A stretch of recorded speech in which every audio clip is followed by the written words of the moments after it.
to the beginning of the meeting, and we're now just over 2 years of doing this. And looking at the numbers of people over the last 2 years that joined, we're probably north of 14,000 people that have collectively joined this meeting. So we're extremely grateful for your support and participation. And meeting started out as a weekly meeting. We're now doing it monthly, and it really reflects the evolution of the pandemic. We are very grateful to be joined this afternoon, again by Department of Public Health, on an update, and have a very special guest in room this afternoon, not online, Professor Bernard Gersh, and our chair for the afternoon, Graham Menkes, will introduce our speakers later. Again, just to say that we're very grateful to Project ECHO from the University of New Mexico for allowing us this platform, and the support we get from the Department of Medicine and from Cheryl Lazarus in running these meetings. An invitation will go out next week for the May the 12th afternoon Department of Medicine meeting.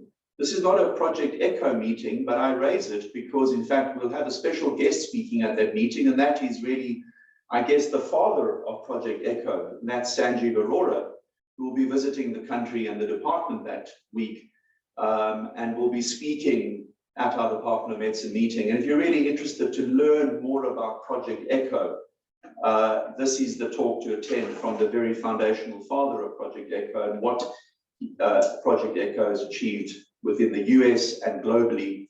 And we are successfully in our faculty running many Project ECHO clinics and programs. So without any further ado, I'd like to hand you over to Graham, our chair for the afternoon. Graham.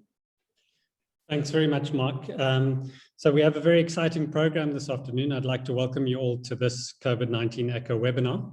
Our main talk will focus on the long-term cardiovascular complications of COVID-19, which is emerging as a key clinical issue as more and more people have had COVID-19 and present later onto our clinical services. But our first talk this afternoon is, as usual, an epidemiology update on COVID-19 in the Western Cape. And that's going to be given by Maureen Hunter. Maureen is a public health medicine registrar at the Western Cape Department of Health. Maureen, we're very grateful to you for joining us and looking forward to this update. Thank you very much, Prof. And good afternoon, everybody. And thank you for allowing me the opportunity to present at this forum.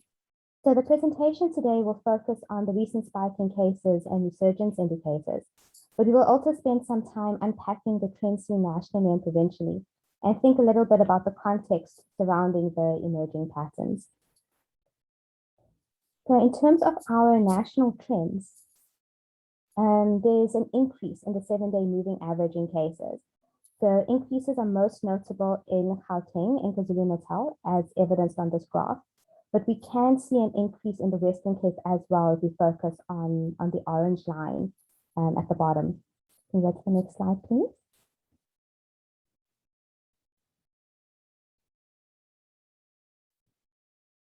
Thank you. So the proportion positive is also increasing across all provinces. If we focus in on the Western Cape, which is the light blue line, we can see that the proportion positive didn't really settle in this interwave period like it did in the other provinces. But as we can see, as of the last week, our proportion positive has actually been overtaken by a number of the other provinces. But we are all seeing an uptick across the board nationally. Next slide, please. In terms of the proportion positive by age group, increases are seen in all age groups, but the 10 to 19 category remains the highest. Postulated reasons for this include testing practices and the reopening of schools. But what we have seen essentially since the second wave is that increases in this particular age group has been a harbinger of resurgence. So it's definitely something to be cognizant of. Next slide, please. In terms of our genomic surveillance, we can see that BA4 and 5 is increasing in prevalence. So while BA2 was dominant in February and March and remains dominant in April so far, BA4 and 5 cumulatively currently accounts for 44% of our sampled sequences.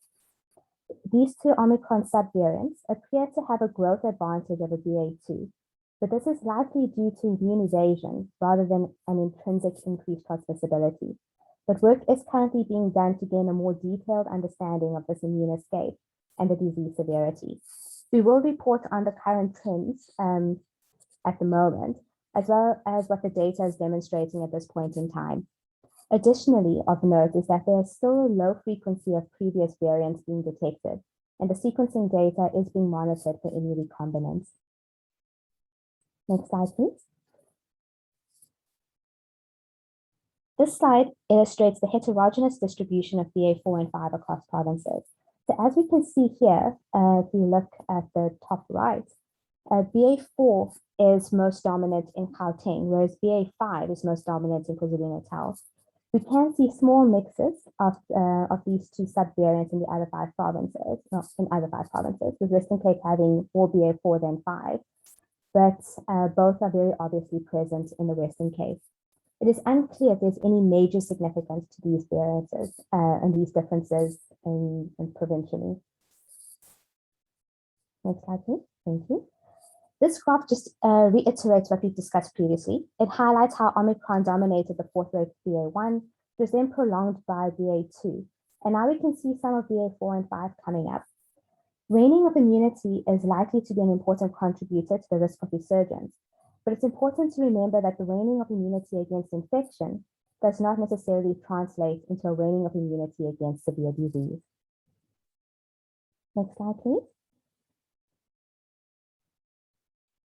In terms of our provincial overview, cases are on an increasing trend. We've seen an increase in about 22% in the 7-day moving average. And we can see here in the bottom left, our PCR proportion positive is sitting at about 27%. We can also see how this proportion positive remained elevated throughout this interwave period.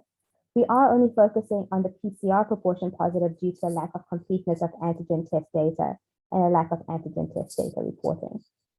Importantly, we see a continued decoupling of cases and severity, as demonstrated by the admissions remaining on an overall decreasing trend, with about 18 admissions per day, and deaths remaining very low in absolute value of around 2 per day. Next slide, please. This slide looks at the total tests performed per 100,000 individuals. The green denotes all tests, the red is PCR, and the purple is antigen tests. As of December 2021, reporting of negative antigen tests fell away, and so this metric is underestimating the tests from this point in time. But the slide does demonstrate that with each peak, there was a large number of tests being performed, and during previous troughs, testing fell to around 300 per 100,000 people. At present, we are currently conducting far fewer numbers of tests than previous interwave periods, and just under 1/3 of the tests that were conducted at the peak of wave 4, which was around December 2021. We are expecting this number to increase though as we find ourselves at the beginning of a grumbling resurgence. Next slide, please. So this just gives an overall picture of what the situation looks like in the metro, and you can see that there's been an increasing number of cases at about 30% in the last week, with increases seen in all substructures apart from Khayelitsha and Mitchell's Plain. Next slide, please.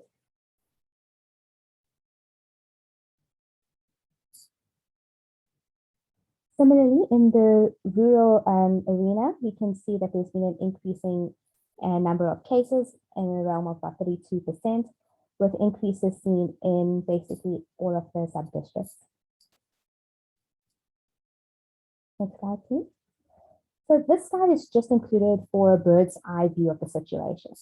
It showcases the overall picture relative to the 4th wave, which we need to bear in mind saw extreme increases in cases. Nevertheless, despite the increase that we are currently seeing, the absolute numbers remain hovering around where they have been throughout the interwave period, with relatively small absolute numbers at this stage translating to large percentage increases. It does not mean that we should not continually watch these numbers or be vigilant in employing our learnings and mitigation strategies like well-ventilated working environments and vaccination encouragement. But it's just important to keep in mind that the paradigm has changed a bit. In the context of increased natural and vaccine-acquired immunity, changes in testing strategies, and the confluence of the opening up of social arenas and the prevalence of other viral and infectious agents currently circulating, as well as the consequence of the last 2 years of lockdown and the impact that this has had on immunity building in general, it's difficult to view any increase or decrease in an isolated light. So keeping the broad picture in mind is always important. Can we move on to the next slide, please? So now in terms of our resurgence indicators, the reproductive number has increased. For a few weeks, we benefited from a plateauing trend of around 1, but we can see that we have now spiked up to about 1.5. And this acute spike suggests a pattern of resurgence, which can be appreciated as having been present at the start of previous waves. Next slide, please. So this slide just demonstrates the decrease in the cycle threshold nationally, which is another indicator of resurgence. Next slide, please. In terms of our healthcare workers, we can see a notable increase in infections compared to previous weeks. This past week has seen 61 infections versus not more than 50 infections in the preceding 5 weeks. Next slide, please. So this graph just further speaks to that continued decoupling that we are seeing at this point in time, with the increase in case numbers in the green compared to the continued decline in admissions, which is the blue, and the low absolute number of deaths, which is the orange. So this is still very early days though, as deaths and admissions are a lagging indicator. So we do need to wait and see for about another week or so to be sure. But at the moment, it is a slightly reassuring trend that we do hope will continue. Next slide, please. So this just looks at the excess deaths, and we can see nationally the deaths from natural causes for the country has increased slightly and is tracking just above the upper prediction bound. In the Western Cape, the deaths are tracking below the upper prediction bound. So we are hoping to see that continue, and it's definitely something we're going to keep a close eye on. So in summary, we have indicators of resurgence currently raising concern.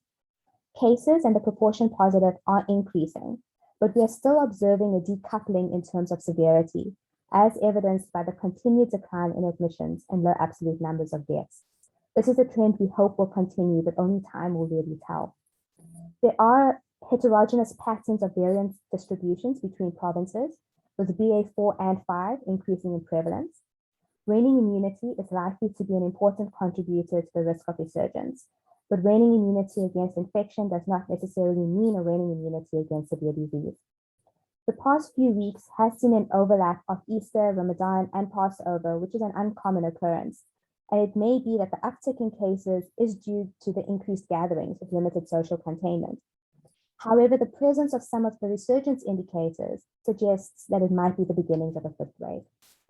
But we have to wait a bit and see what the numbers show over time. So as the numbers are being monitored closely, and I'm sure we're all holding our breath at this stage a little bit, we must remain mindful of the context and consider the impact of the socio-biological changes when interpreting the current data and tailor our response accordingly. So thank you very much, Prof, for the opportunity, and I'm happy to take any questions at this stage. Thanks so much, Maureen. That was really an excellent update and real-time data on what's happening in both in the Western Cape and nationally. Obviously, as you say, we'll watch nervously over the next few weeks to see how this potential 5th wave evolves, and to see that hopefully there will be a similar decoupling of cases and admissions and deaths as we saw with the 4th wave. I think, Maureen, in the interest of time, we're going to move on to the main talk. If there are questions, we can take them at the end, if people want to type them in the chat. So it's a great privilege and pleasure to introduce our main speaker for this afternoon, who is Bernard Gersh. Bernard is a professor of medicine at the Mayo Clinic College of Medicine and Science, and a consultant in cardiovascular diseases and internal medicine. He received his MB-CHB from UCT and received his Doctor of Philosophy degree from Oxford University, where he was a Rhodes Scholar. He has approximately 1,300 publications, including over 1,100 manuscripts and 149 book chapters. In 2014 and 2015, he was named in the Thomson Reuters list of individuals with the greatest number of cited scientific papers between 2002 and 2012. And Dr. Gersh is also the editor of 15 books. He's an honorary professor of medicine at UCT and an adjunct professor in the Department of Medicine at Duke University School of Medicine. In 2019, he was appointed as an honorary clinical professor in the Center for Clinical Pharmacology, William Harvey Research Institute, Queen Mary University in London.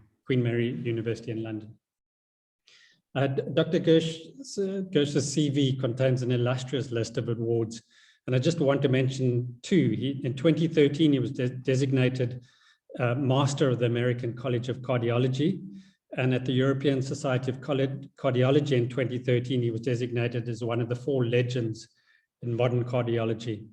As an alumnus of UCT and an honorary professor in our department at UCT, he's maintained strong ties with the university, having research collaborations, frequent visits to Cape Town, and regular lectures at UCT.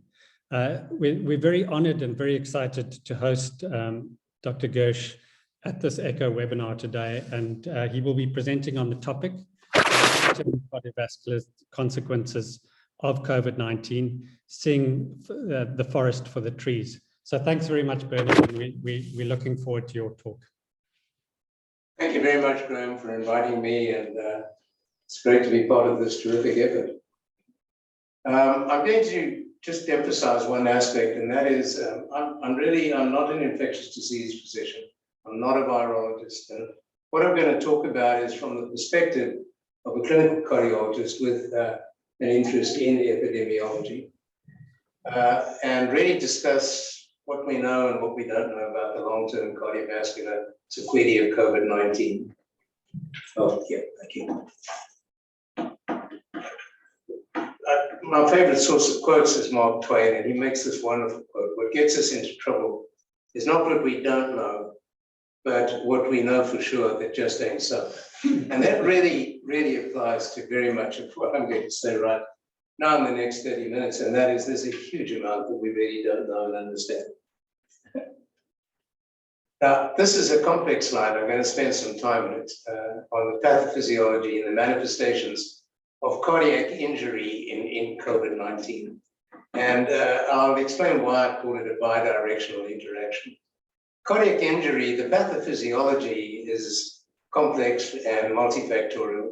Severe sepsis, hypoxemia, cytokine or bradykinin storm, autoimmunity, coagulopathy, both macro and microvascular, and then endothelial and microvascular dysfunction and inflammation.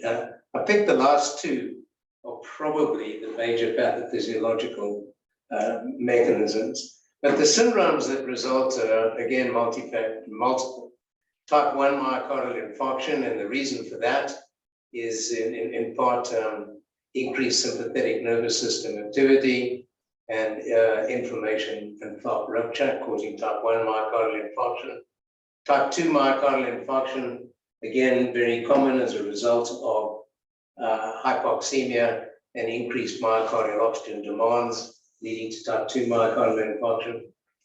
Takotsubo syndrome, stress-induced cardiomyopathy is certainly increased, and we're not sure to what extent, but there are studies showing an increase. Myocarditis is the usual suspect, but actually is relatively infrequent. And I'm going to come back to myocarditis both acutely and in terms of the long-term outcomes.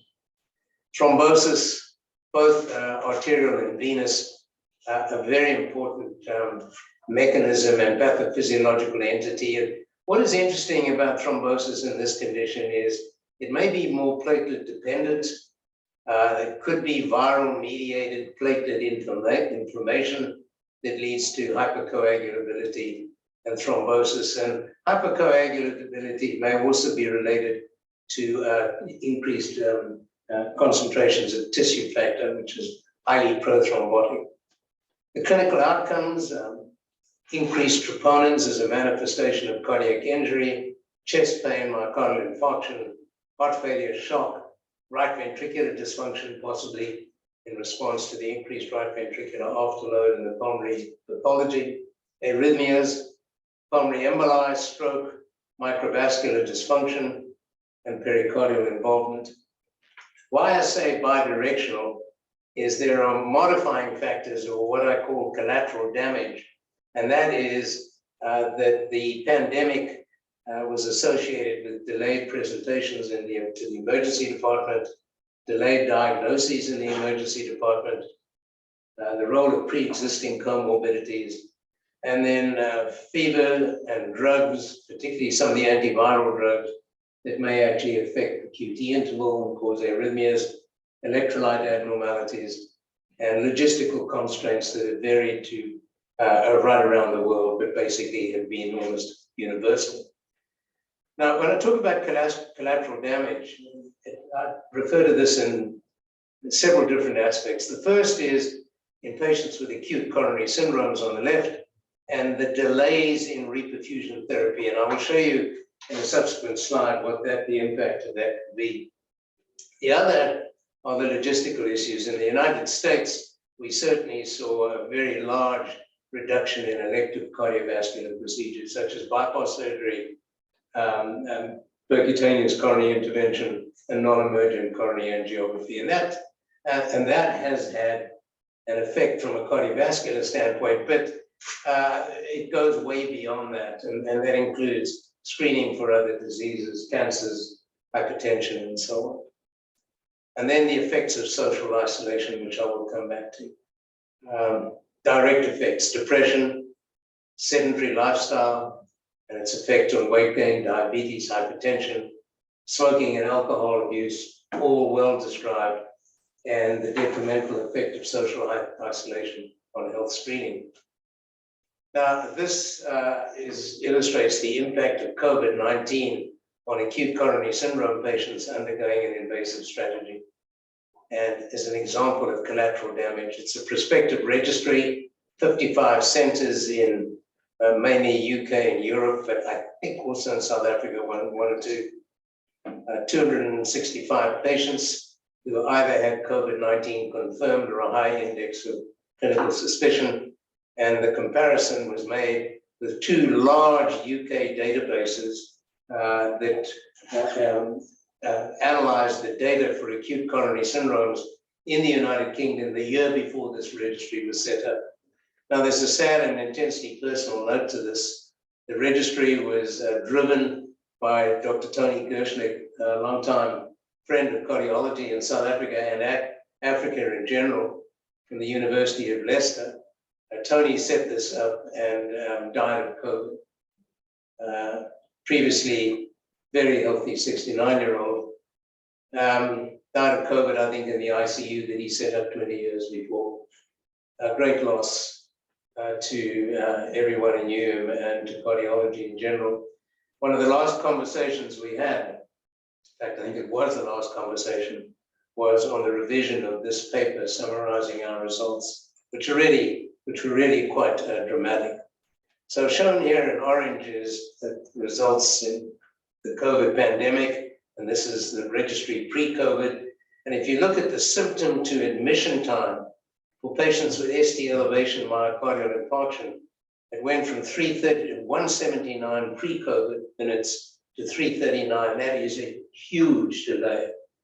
And the door to balloon time from admission through to the emergency department to reperfusion with a stent or balloon angioplasty, door to balloon time went from 37 minutes to 83 minutes. And I think the last 30, 40 years have been categorized by the realization that with ST elevation MI, time is muscle, and the window of opportunity is very limited. And look what happened to in-hospital mortality. It went from 5.7 to 22.9%. Incredible. And cardiogenic shock from 8.7 to 20%. So the concept of time is muscle, this is time is muscle on steroids, striking in a very sad example of what could happen or what did happen. In regard to myocarditis, there are some important autopsy studies that looked at inflammatory cell composition and morphology and microscopy. And this study of the cardiac pathological changes associated with COVID-19 really emphasized that the culprit that everyone talked about, namely myocarditis, was only noted in 14%. RV strain 19%, pericarditis 19%, endocardial thrombosis 14%, and small vessel thrombi, I think an important pathophysiological mechanism. And this study from the Massachusetts General Hospital, and also an autopsy study of 41 patients, virus in the heart in 4 patients, virus in the heart without myocarditis, 26 patients, and no virus, no myocarditis in 11 patients, and really made a very important point. In summary, cardiac infection with SARS-CoV-2 is common among patients dying from COVID-19, but often with only rarely infected cells. So I think myocarditis, everybody's culprit, probably overplayed. And I'll come back to that in terms of the long-term complications in a moment. Now, this is a slide published last week from a very large registry of 56,963 hospitalized patients in the United States. No, I beg your pardon, in the States and Europe. And how the outcomes in regard to acute myocarditis, which was seen in 112 patients, 23 hospitals in USA and Europe.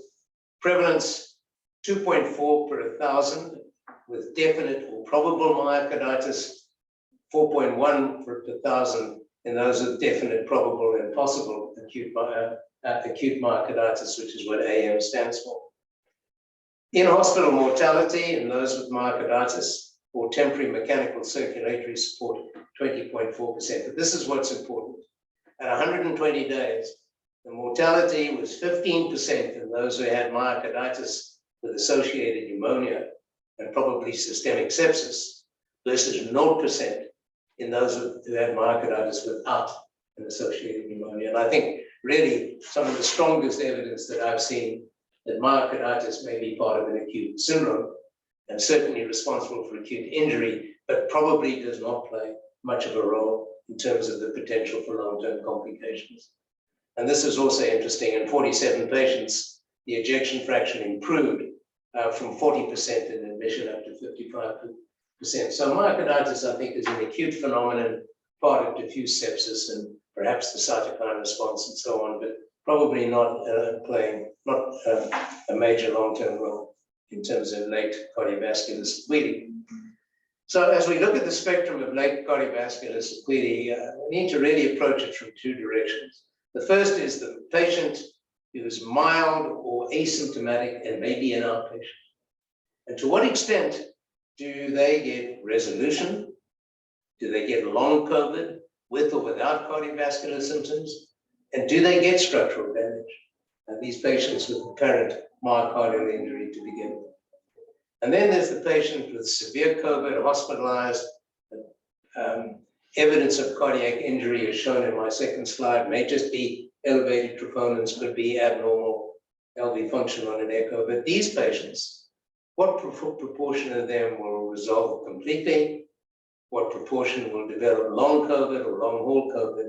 And what proportion will develop persistent structural damage and cardiovascular complications? And this is a statement by Dr. Kilbourne. Apparently, he was a very influential infectious disease consultant in the United States about 30 years ago.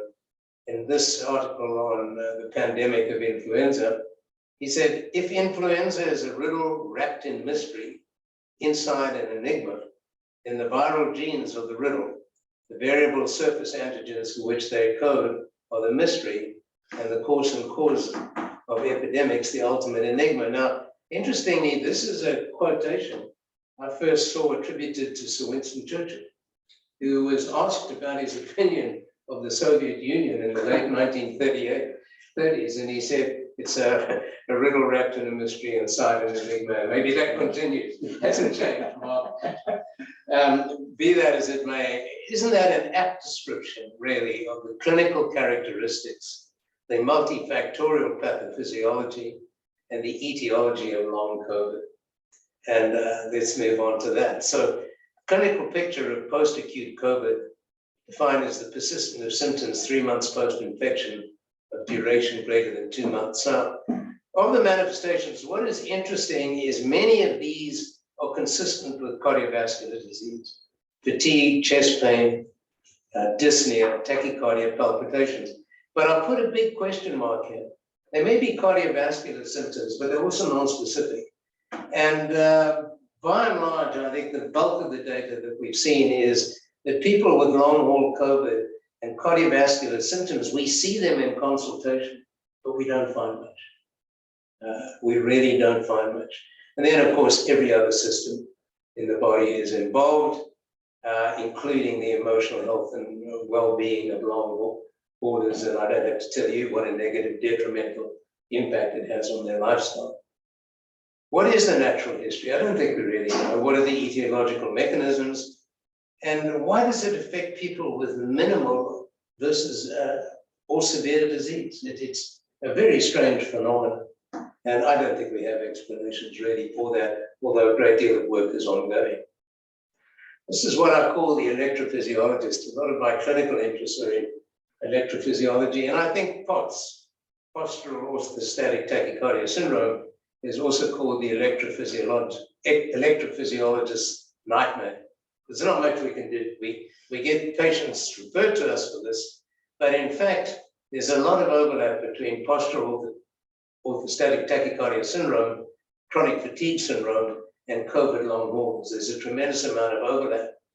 And a lot of early work in POTS was done by the Department of Neurology at the Mayo Clinic, and they showed, I think, undeniably, that autonomic instability plays a hugely important role in this condition. And yet we see them as cardiologists, but there's not much we can do for them. It's really a neurological disease. And this is being seen incredibly frequently in post-COVID-19 long haulers. And I get a number of my remote consultations revolve around this constellation of symptoms, very difficult to treat. And I think it is due to autonomic instability rather than cardiac dysfunction. Now, abnormal cardiac imaging findings in recovered patients are very frequent. But we really don't know their clinical significance, and there's been a lack of controls. Studies have not really correlated these imaging abnormalities with symptoms and the severity of the initial illness.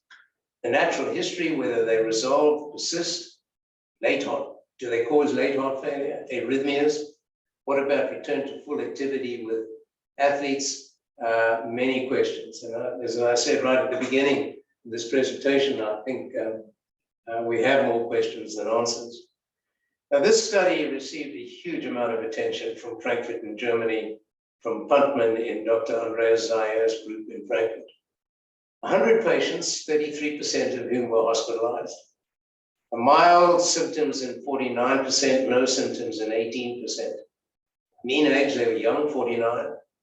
Comorbidities were frequent, and they had MRIs an average of 71 days after the diagnosis of COVID.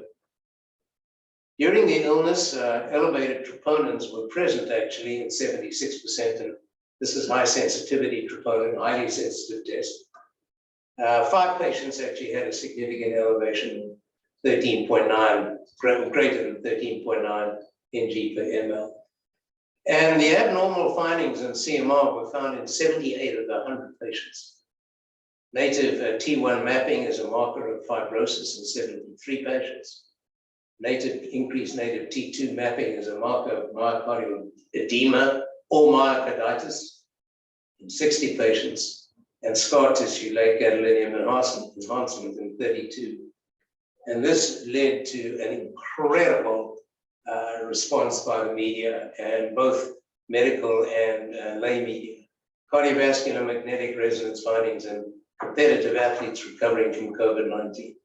These astonishing numbers were covered in nearly 400 news outlets, viewed more than 900,000 times. This is from a popular blog in the United States. MRI shows heart damage in nearly half the patients with severe COVID-19. COVID-19 is creating a wave of heart disease, an editorial in the New York Times in 2020. And all of us, I think, were understandably incredibly alarmed when we saw these data. I think it's summarized from much better by Dr. Jim Udelson from Tufts University in Boston, who's a really very clear thinker, wrote this rather nice editorial commentary on the fog begins to clear. What about return to play for athletes? And he reviewed all the published studies, including the Zaire study. 6,573 athletes, 32% had been asymptomatic when they were diagnosed. The prevalence of myocarditis on CMR was 2.8%. But remember, those who were referred for CMR were already highly selected population. We did have symptoms. The prevalence of myocarditis in the whole cohort was only 0.94%. And then you've got to remember that myocarditis itself is not the firmest MRI diagnosis. And these are not biopsy proven. And this led to, I thought, a very thoughtful editorial in the European Heart Journal. The significance of COVID-19 associated myocardial injury, our overinterpretation of scientific findings can fuel media sensationalism and spread misinformation. And we had enough at that time to be frightened about without being frightened by this, further by this report from Germany. Now, the pathological sequelae of long-haul COVID in this review in Nature epidemiologically, I think, sums it up. The underlying pathological mechanisms are poorly understood at present, but probably the predominant are maybe persistent inflammation as opposed to infection, but inflammation, induced autoimmunity, and then there may be viral reservoirs or reservoirs of continued viral activity, which may be putative. So that's probably as good a summary as any. Now, in terms of the late mortality risk in COVID-19 acute survivors, it is clearly increased. And I'll show you 3 examples. This is a study from the University of Florida. And what they stratified the patients, they looked at the 1-year mortality, and those who had no COVID, 2,000 patients, those with mild COVID, and in blue, those with severe COVID. Those with no or mild COVID, no increase in Kaplan-Meier all-cause mortality.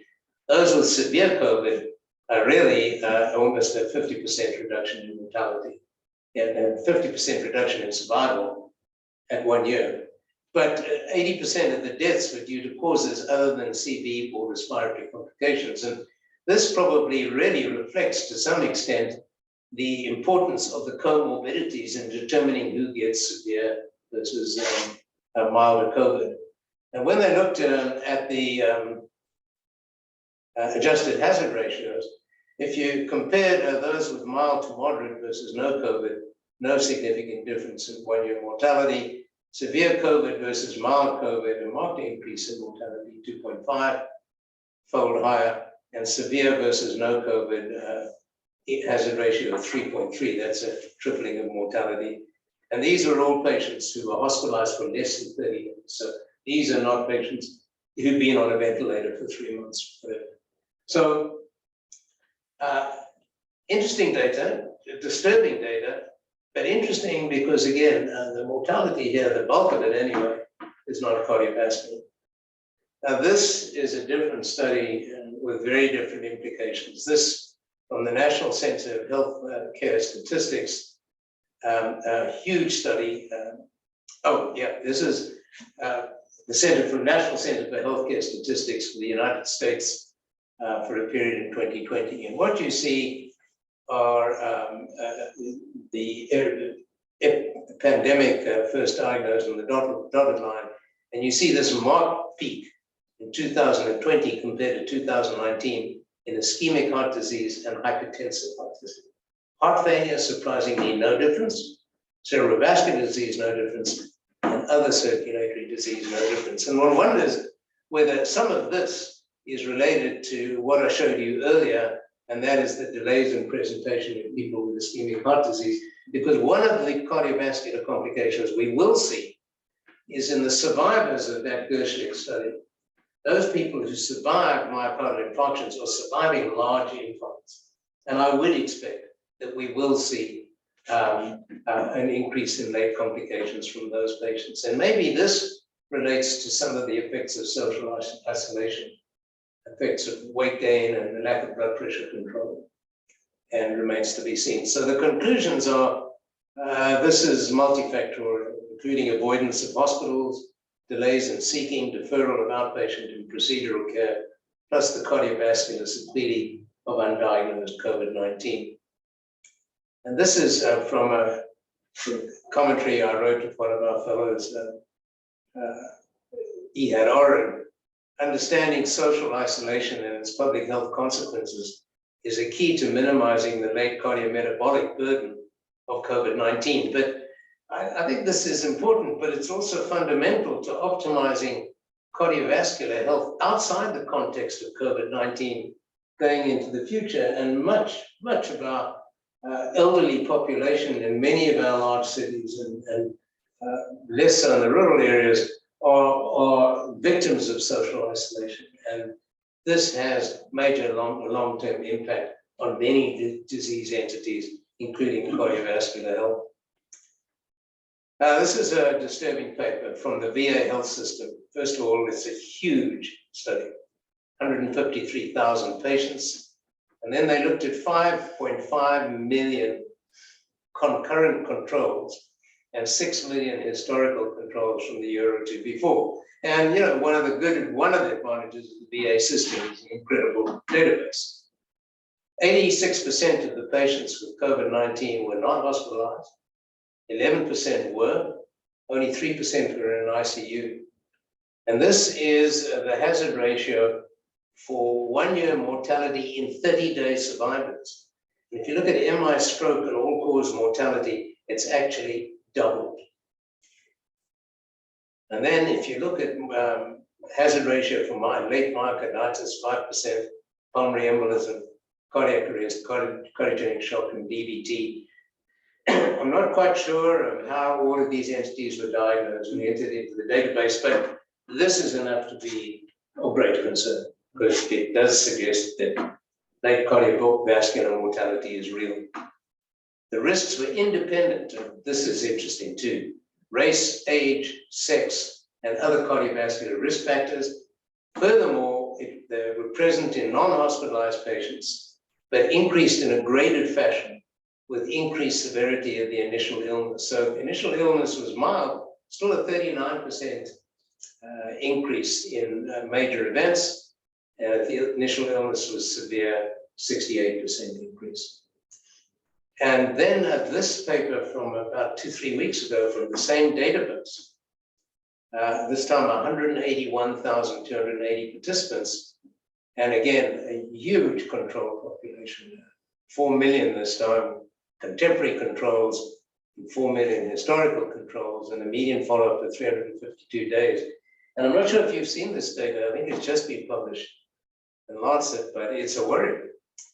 In terms of incident diabetes, this is the care setting, whether non-hospitalized, hospitalized, or intensive care.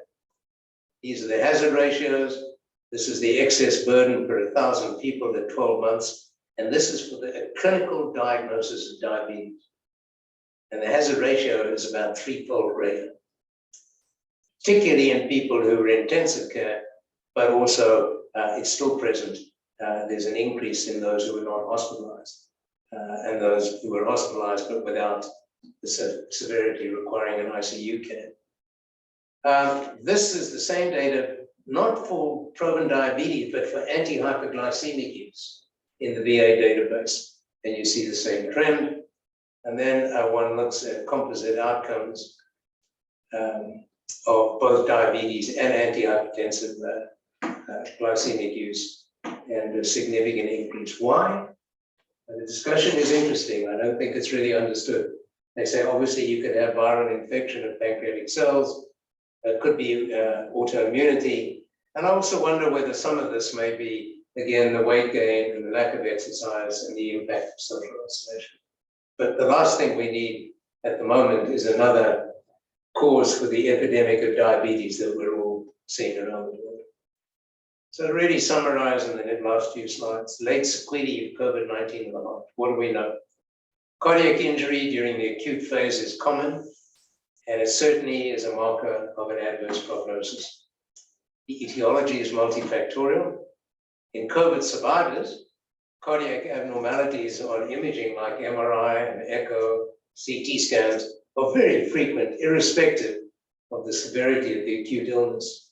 What we don't know is the natural history and the clinical significance of the abnormal findings in acute survivors. We haven't seen the correlations between imaging findings and pathology and histology, except in those who have died and have gone to autopsy. The mechanisms and etiology of the different manifestations of virus presented in the heart, say the mechanisms are not known and all the manifestations are not known. And this is now being clarified, I think. How do we approach people with these imaging abnormalities who are athletes, competitive athletes? And I think the fog is beginning to clear, and we should probably approach them as we have approached other people with myocarditis and pericarditis in the past. Clearly, we need more data. Prospective, large, specifically phenotype, longitudinal follow-up studies, including athletes, and particularly different ethnic groups. And I'm pleased to say that these data are forthcoming. There are multiple large studies already around the world that are ongoing. And I'm actually part of one in Brazil where they enrolled every single patient who was enrolled in a clinical trial of an acute COVID drug has been entered into a follow-up study specifically looking for long-term complications. And we have almost 2,000 patients, and we will have the data in 2 to 3 months, at least with a 1 or 2 year follow-up. And there are several other studies in Europe and the States that are ongoing. Questions, these are all things we've got to look for. Symptoms, functional limitation, morbidity, survival, imaging endpoints, and duration of follow-up should go on for months to years. And it does appear right now that every system is involved to some extent, at least in different patients. So the implications from this review we wrote, these are the potential cardiovascular complications that could be seen later. A higher rate of stroke, arrhythmias, AFib, and ventricular arrhythmia. Not just myocardial infarction, but DVT, pulmonary embolism leading to chronic thromboembolic disease, left and right ventricular systolic dysfunction and heart failure, recurrent pericarditis. All of these are possibilities, but we really have no idea of the frequency. And what I think we're also going to see are the late complications of delayed therapy of acute coronary syndromes during the pandemic.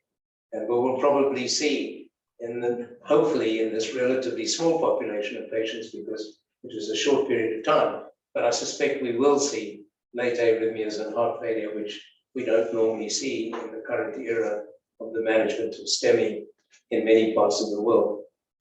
So I think to conclude, in all likelihood, we will see late cardiovascular complications of COVID-19.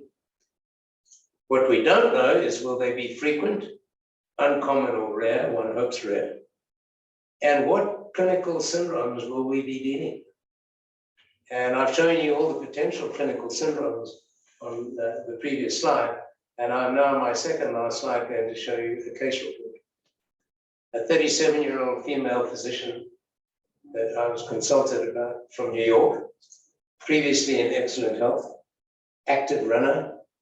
This bothers me with long-haul COVID. Why this predominance of highly educated athletic women? Because there is a predominance. COVID-19 infection was treated at home. She was quite sick, but she didn't feel she had to go to hospital, and was treated at home for 2 weeks. Felt better, and then 8 weeks later, she's complaining of fatigue, dyspnea, and palpitations with near syncope and recurrent non-sustained monomorphic ventricular tachycardia. On MRI, she had a mid-septal scar, which is something we see with cardiomyopathies. We don't. This is in a non-ischemic distribution, and we see this with idiopathic dilated cardiomyopathies. She had moderate LV dysfunction, ejection fraction 40%, severely dilated right ventricle with moderate to severe RV dysfunction. She continued to have near syncope with documentation of recurrent non-sustained monomorphic VT, but sustained for long enough to cause near syncope and syncope. She then had an ICD with recurrent shocks, partially responsive to high-dose amiodarone. And then about 12 weeks ago, she had a catheter ablation of scar-related VT. It did look as though the VT was coming from the mid-septal scar. All I could say is she's free of shocks for 12 weeks. What is going on here? I don't know. We don't know. What is this? We just don't know. Why the severe RV dysfunction? She had some pulmonary dysfunction, but not that severe. Why the massively dilated right ventricle? We just don't know. So this is from Schultz, the celebrated late Schultz, the cartoonist in the United States. I have it all figured out, Marcy. The way I see it, there seem to be more questions than there are answers. So try to be the one who asks the questions, and that's really what I've tried to do. So thank you for inviting me to the symposium. Thanks, Bernie, for a really excellent presentation and a comprehensive overview of the impacts that COVID has had on cardiovascular health, both acutely, the chronic complications, as well as some of the indirect effects that it's had on patient care and cardiovascular health in that way. I particularly like the way you interrogated critically some of the issues that have arisen in the medical literature and the lay press, and interrogated those issues and gave us your insights on those. I've got one question, but I wanted to give Professor Mpiko Nseche, who's head of cardiology at UCT in Groote opportunity to perhaps ask a question or make a few comments from our perspective here in South Africa.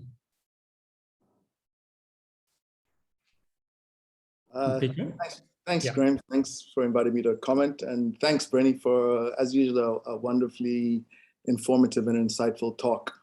The few things I wanted to add, and Graham had just asked me to listen in and sort of give a South African perspective on what you've just said.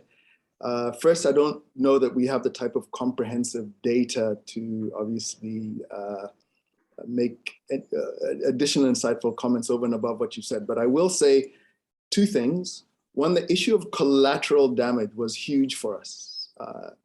In 2020, I think we saw more acute valve thrombosis, for example, from patients who were unable to access regular INR control and INR monitoring than we'd seen in the previous 3 years, just as a small example. Certainly our pacing clinic, our pacemaker insertion rate, our cath lab interventions went down a good 60% in the first 3 months of that lockdown. And again, the same old question that's been asked all over the world: what happened to those patients and where do they show up in that excess morbidity, mortality that we're looking at in these COVID waves? So the issue of collateral damage has been one that we definitely experienced. And I think, as you pointed out, it's a universal sort of issue. With regard to the long-term implications, and I was interested in that last case that you presented, because we frequently get referrals for patients presenting with new onset heart failure and a clinical phenotype of a patient with a dilated cardiomyopathy and a history of COVID within the last 6 to 9 months. And the question really to us is, could this be possibly COVID related? Right, and it really is a big vexed question, because many of these patients, as you point out, weren't necessarily admitted in hospital. They had mild disease, and how does one go about proving whether or not it was? I mean, the question that came up in my mind when you presented this case is, why isn't she just, would she have had the same syndrome if she didn't have COVID? And why isn't it ARVC? I didn't see your MRI findings or something, some right-sided cardiomyopathy that's unrelated to COVID. So these are the kind of questions that I think that long-term data is really going to have to help us with. And like you, we get a very large number of referrals with patients with sort of odd symptoms of effort impairment, palpitations, et cetera, et cetera. They're flooding our clinics and trying to come up with some direction about what's happening with these patients. I think something that's underlooked at is just good old-fashioned deconditioning. I mean, many of these patients, we know that, unless patients, particularly above 65, exercise on a regular basis or keep active on a regular basis, deconditioning rates happen at a fairly rapid rate. And with, 1.5, 2 years of lockdown where very few people left home, it's amazing the number of people that have gone back thinking that they were able to do what they could 2 or 3 years ago and are struggling to do it.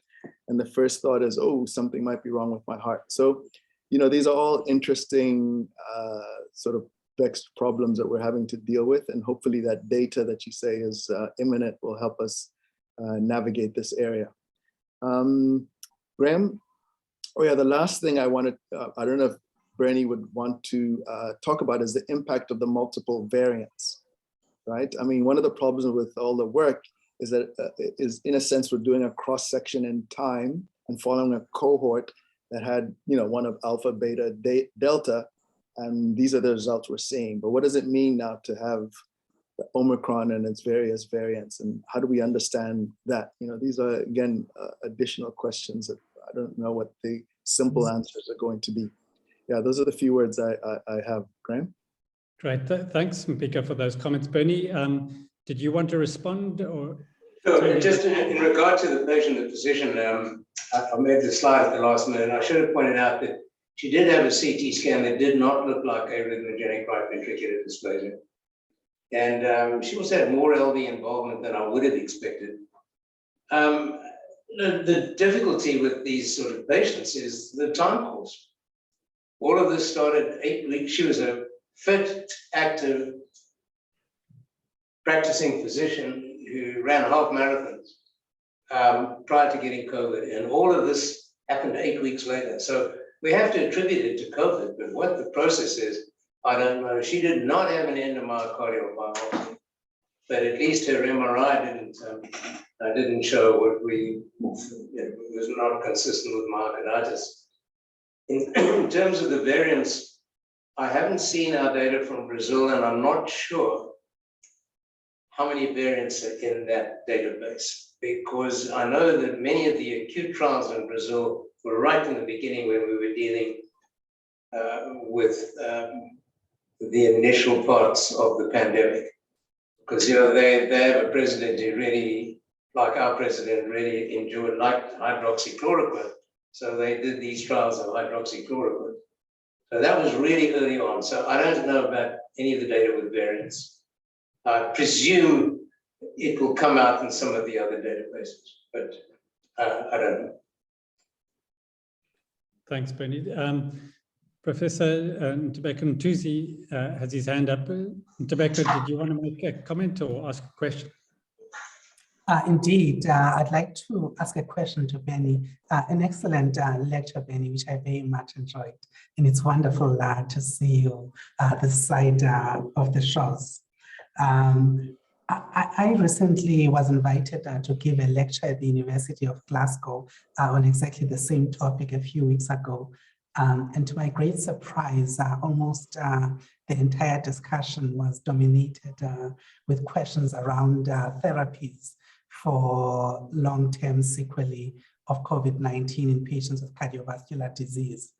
And my response was that vaccination is really the only form of therapy that has been shown to significantly reduce the number of new cases. But I wondered, Benny, if you are aware of any evidence showing use of standard cardioprotective therapies in improving outcomes in patients who have long-term cardiovascular sequelae from COVID-19. Thanks. I really don't. All the data I've seen have been the standard cardiovascular therapy. So they have arrhythmias, antiarrhythmic therapy, and anti-failure therapy. What is interesting about the vaccination is the incredible furor that accompanied the fact that the vaccine for COVID is associated with an increase in myocarditis and pericarditis, particularly in young males. Well, it's way less than the incidence in people with COVID-19 infection. So the anti-vax movement made a big deal of it, which it isn't. They seem to have very few long-term effects, as best we can tell. And we've now got studies coming out of the Army and the Marines and so on. It's a very low incidence. But what is interesting on an anecdotal basis is I'm one of the 2 editors-in-chief of Up to Date in Cardiology, which I think you all have up to date here. And about a year ago, I came across in the myocarditis section, a section on myocarditis after chickenpox vaccine. And I remember calling the editor and saying, we probably should delete this now. It's just a matter, it's old history, and I don't think it even, we're trying to keep up to date, at least within a manageable size. And we were about to delete it, and then this came up. So, there's nothing new about myocarditis, pericarditis post vaccine. But other than that, I don't know of any specific therapies for the cardiovascular manifestations of COVID-19 that are not part of our standard therapeutic armamentarium of people with cardiac injury.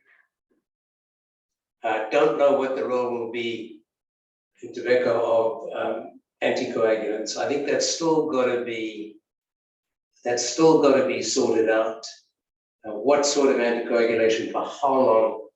I personally believe and agree that with a number of people, Tom Lucia, who some of you know in Europe, who feel that maybe the cardiovascular pathophysiology is endothelial dysfunction, leading to microvascular dysfunction and microvascular and maybe macrovascular thrombosis.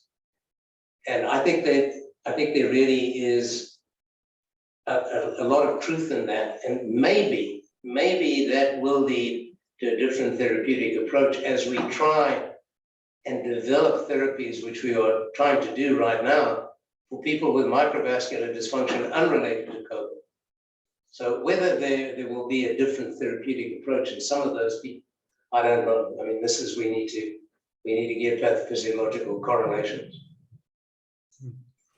Bernie, can I ask you just to follow on that? The data that you presented from the VA that was published in Nature Medicine, showing this excess of cardiovascular events, a few months after a COVID episode.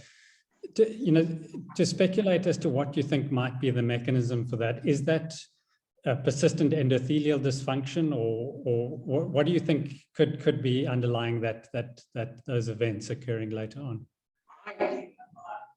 I think persistent endothelial dysfunction, with or without associated microvascular thrombosis, has to be high up on the list. Mm-hmm. I suppose, I'll think back on that other slide from Nature Immunology, the idea of autoimmunity as being responsible for some of these symptoms, certainly, and maybe persistent viral inflammation or infection. I think that could explain maybe much of the long haul syndrome. But in terms of the increase in cardiovascular complications in that VA study, that's really disturbing. And I think I'd put endotheliitis and microvascular dysfunction at the top of the list. Mm-hmm. Thanks. I think, and then I think for the electrophysiologic syndromes, mainly POTS, chronic fatigue, and long haul COVID, and it's really extraordinary that you get someone who is running a marathon and suddenly they go up one flight of stairs and their pulse goes from 80 to 150. I mean, that's not function. That's autonomic instability. That's not anything in the head. That's real. That, I think, is probably a viral infection involving the autonomic nervous system with sequelae. And how long it's going to take to resolve, I don't think we really know. So there's a question relating to autonomic dysfunction, Bram. What do you think the role of the external vagal nerve stimulation is in terms of autonomic dysfunction and management? Yeah. It's a good question. In terms of long haul COVID, I just don't know of any data at all. By and large, some of the data that involved modulation of the autonomic nervous system in patients with POTS, the results have been pretty disappointing. And but it's a rather nice idea, isn't it? And that is that if we could enhance vagal tone, and maybe not with the stimulator, there may be other ways it can be done. If we could enhance vagal tone, it'll be interesting to see what effect it might have. And it might be, in some patients, it might be it's a nice approach and a good question. What you